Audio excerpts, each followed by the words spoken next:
Caralho! Oi, como é que vocês estão? Obviamente vai ter spoiler, então veja por sua conta e risco. Dessa vez eu vou realmente falar sobre o episódio como um todo e não só sobre uma cena específica, então relaxem que esse vídeo tá bem mais completinho. Mas não se enganem, isso aqui ainda é um geral do que eu achei, então eu não vou comentar sobre cada coisinha que aconteceu, só o que eu achar pertinente, ok? Vamos começar. Porém, o anime deu um jeito de ligar essa cena original ao arco do jovem exorcista, com o Teru dizendo que conta com o Kou para lidar com o Hanako. É interessante a gente analisar essa fala porque ela dá a entender que o Teru já decidiu não se envolver e que vai deixar o Kou lidar com o Hanako sozinho. Isso é algo que o Teru só concorda em fazer no final do arco, quando o Kou se impõe sobre ele. Tendo isso em mente, é de se esperar que o arco do jovem exorcista não seja adaptado no fim das contas, porque só por essa fala já não existe mais conflito. O Teru não planeja mais se envolver, ele já resolveu que vai deixar esse caso nas mãos do Kou. Então, não vai rolar. Pelo menos não tem por que rolar. E, francamente, a essa altura eu já não considero isso uma coisa ruim. Eu também queria muito que ele tivesse sido adaptado, mas na primeira temporada. Agora que eles já fizeram essa bagunça, acho que tentar consertar só iria piorar ainda mais a situação. Então eu gostei do que fizeram aqui. Foi uma espécie de meio termo, que pessoalmente eu achei que ficou bem legal e condizente. Parte do próximo, que, pra quem não sabe, um pequeno spoiler do próximo episódio, mas não nada demais, fiquem tranquilos. O plot do próximo episódio acontece inicialmente por conta da Yashiro querer animar um pouco o Kou, que parece bem cabisbaixo. Olha só como tá tudo se encaixando. Mas enfim,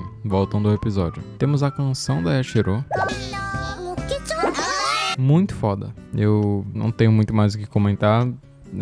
Achei que foi do caralho. A Yashiro encontra uma cartinha com um adesivo de coração na sua mesa, o que é uma prova incontestável de que se trata de uma declaração de amor. Ela sai pulando e batendo perna pelos corredores, indo em direção ao banheiro feminino, onde planeja se gabar pro Hanako. É a primeira reação dela. No entanto, o fantasma não aparece em seu habitat natural, e ela vai ter que ir atrás dele. A Yako aparece por lá também, tem um diálogo com a Yashiro sobre o novo rumor das escadas Misaki, que agora não é mais temida pelos alunos, mas acaba atraindo casais, e no final, ela diz que viu o Hanako entrando na sala de ciências, onde o Tsushigomori fica, e então as duas vão pra lá. Quando chegam, se deparam com um cara de aranha fugindo do Kou, que tá tentando intimidar ele com uma caixa de insetos.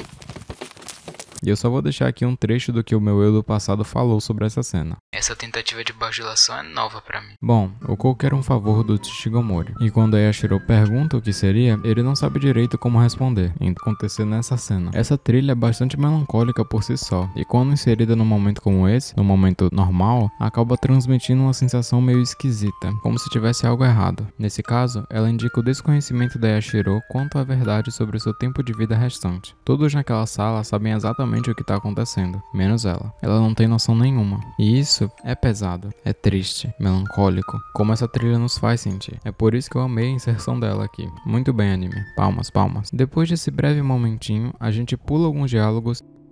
何か困ってることとかありませんか？なんで？虫はちょっと困ってるけど。何があっても俺は先輩の味方ですから。何かしんどいこととかあったら俺のことを思い出してくれたらって。こうくん。わかった。いつもありがとね、こうくん。 Ai meu Deus, ele é muito bonitinho, eu quero pra mim.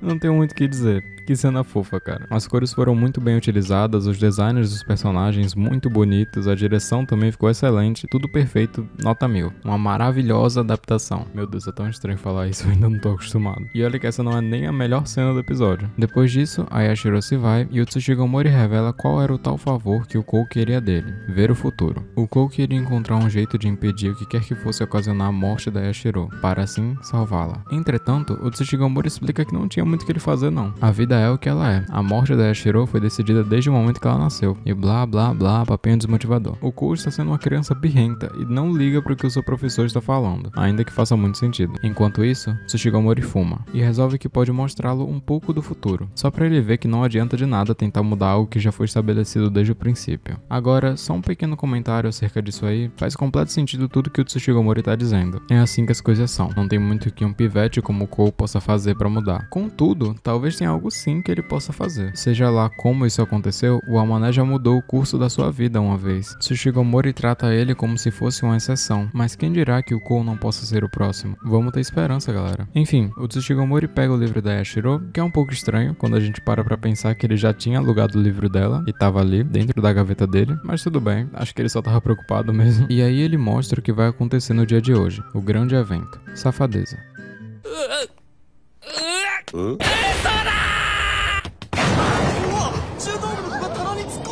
Depois disso, cortaram a cena da Aoi falando com a Yashiro no jardim, chamando ela pra conversar no dia seguinte sobre um tal assunto importante, este sendo aquela mesma coisa que ela tentou dizer pra Yashiro no episódio 1, mas acabou não conseguindo. Pra quem ainda não sabe, a Aoi só queria falar sobre aquelas mãos esquisitas que apareceram nas fotos que elas tiraram pro álbum do clube de jardinagem. Esse é o plot que dá início ao arco do Inferno dos Espelhos, o qual já foi adaptado previamente na primeira temporada. Por conta disso, esse rolê que a Aoi mencionou querer dizer pra Yashiro não faz muito sentido, em vista que na linha do tempo do anime ela já disse. Então eu acho que acabou sendo uma boa ideia terem cortado essa cena, senão correria o risco de fazer uma bagunça ainda maior. Acredito que não vão mais tocar nesse assunto pelo resto da temporada e vai acabar sendo só um furo em prol de consertar a adaptação, o que é uma pena, porque mesmo que seja por um bem maior, um furo de enredo ainda é um furo de enredo. Dá pra inventar que na verdade a Aoi ia dizer outra coisa pra Yashiro, mas até que essa outra coisa apareça em tela, vai continuar sendo só um furo mal tapado mesmo. Aí a gente tem conversa e mais conversa e meu Deus do céu, minha garganta tá me matando, minha voz, lá. Aí a Yashiro encontra o Hanitaro do Akane, que eu não faço ideia de como ele conseguiu a proeza de perder esse treco no jardim da escola, tipo, sob qual contexto isso teria acontecido. E então a Yashiro resolve ir até ele. Ela leva o Hanitaro até a sala do conselho estudante. O Akane explica que o Teru havia o prendido daquela forma como um tipo de punição pelo incidente que ocorreu com a Mirai. Então o Teru aparece. E aí, meu Deus do céu, muita conversa. Eu quero só pontuar uma coisinha a respeito da conversa que o Teru tem com a Yashiro. Deixa eu primeiro explicar o contexto da conversa, né? Basicamente, ele relata um capaz de enxergar aparições. A Yashiro pergunta se não seria mais difícil de se defender delas, as aparições, quando não se conhece a Yashiro e o fato de ela não saber a verdade sobre o seu tempo de vida, mas eu também acredito que, em algum sentido, o Teru tá falando de si mesmo e sobre o peso que ele carrega como exorcista e membro do clã Minamoto. Ele também tem os seus próprios dilemas internos, que ficam mais evidentes no decorrer do mangá, mas é legal ver como isso já vai sendo construído desde aqui. Depois de falar tudo isso, o Teru diz que viu o Hanako subindo pro terraço, o que anima a Yashiro e a faz meter o pé dali num instante. Quando ela sai da sala, o Teru e o Akane têm um pequeno diálogo, que acaba nos revelando que o Teru já sabia a respeito do tempo de vida da Yashiro, e que por isso ele não se importou em deixar que ela fosse até o Hanako, como normalmente ele se importaria em manter uma estudante como ela salva, principalmente de um espírito maligno como o número 7. Ele disse que não tem como protegê-la, então meio que não faria diferença impedir qualquer coisa. Eu gostei dessa cena, passou bem a tensão no anime, teve um equilíbrio bacana com a comédia que vem depois, muito bom. Agora vamos bastante pensativo. Eu sei que é um elogio pertinente, mas eu gostei muito das cores nessa cena. Esse céu ficou muito bonito e essa paleta toda casou tão bem com os personagens que eu fiquei abismado. Sério, isso aqui tá muito lindo. Mal posso esperar pra ver o show de fogos de artifício no próximo episódio. Deve ficar tão lindo quanto. Enfim, a Yashiro aparece toda animadinha e logo se senta ao lado do Hanako. Ela menciona que esteve procurando por toda parte e pergunta o que ele fazia ali. O Hanako não responde, apenas fica encarando a lua. Ele pergunta o que a Yashiro queria e então ela mostra a cartinha de amor misteriosa. Ela começa a se exibir, mas o Hanako não reage como de costume. Ele não faz nenhuma brincadeira, só a encara com um olhar distante, cansado e avoado. A expressão dele no anime ficou muito foda, tá? Eu amei demais. Eles estão acertando muitas expressões desde o episódio passado. Isso é muito foda, muito grande, vocês não tem noção. Eu fico boquiaberto, embasbacado, chocado vendo uma coisa dessas. O ponto que eu mais estou elogiando aqui nos vídeos é justamente um dos, se não o maior problema da primeira temporada inteira do anime, que é essa questão dos designs mal acabados, todos tortos. A gente já tá no episódio 3 e até agora não teve isso em momento algum. Também não teve um painel do mangá invadindo a tela. Isso acontecia direto na primeira temporada. Meu Deus, até parece que o anime virou gente. Bom, a Yashiro pergunta o que rolou com o Hanako, porque ele tá visivelmente muito esquisito, e ele concorda, retrucando que até os fantasmas têm as suas preocupações. A Yashiro automaticamente liga essa fala ao incidente dos Guardiões do Relógio e pergunta se ela não deveria ter quebrado o Yorishiro deles, mas o Hanako responde que tava de boa, não precisavam fazer isso agora, porque os poderes do número 1 poderiam poderiam ser úteis mais pra frente. A gente não sabe exatamente o que ele quis dizer com isso, o que ele planeja fazer, mas na época que eu li, ficou subentendido pra mim que tinha algo a ver com o tempo de vida da Yashiro, mas só foi algo que eu relacionei, não tem uma resposta clara pra isso. A Yashiro se pergunta então no recap do episódio 1. Agora que eu me toquei que aquela sequência original foi inspirada nessa cena aqui. Caralho, legal.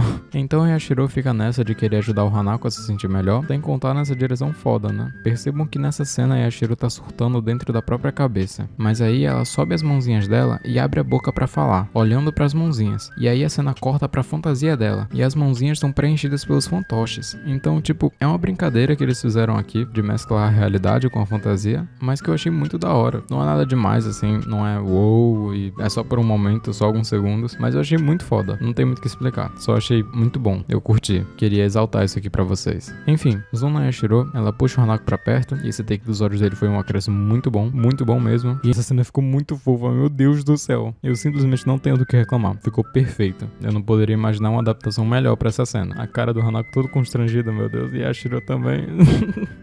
Muito fofo, muito fofo. Bizarro como esse episódio foi fofo, cara. Depois daí não tem muito o que comentar. O Hanako abraça a Yashiro, tem um take em primeira pessoa dele olhando pros beiços dela. O menino safado, viu? A Yashiro querendo ajudar, na maior boa vontade, e ele pensando em beiçar ela. Sei não, viu? Ele não beija, obviamente, mas cochicha alguma coisa no seu ouvido. E aí o Ko aparece pra tentar impedir o inevitável.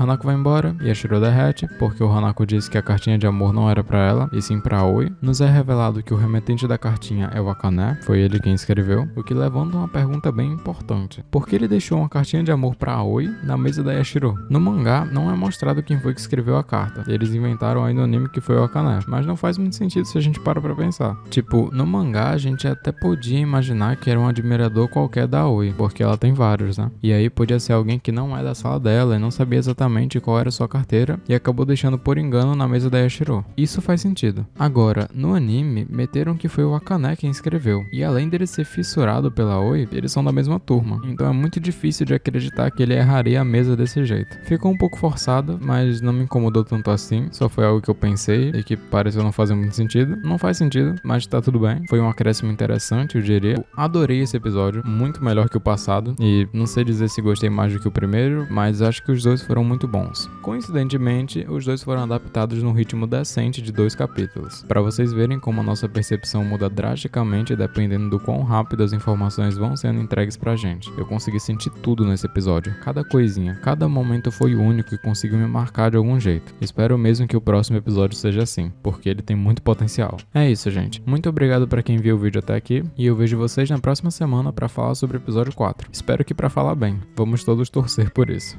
Tchau.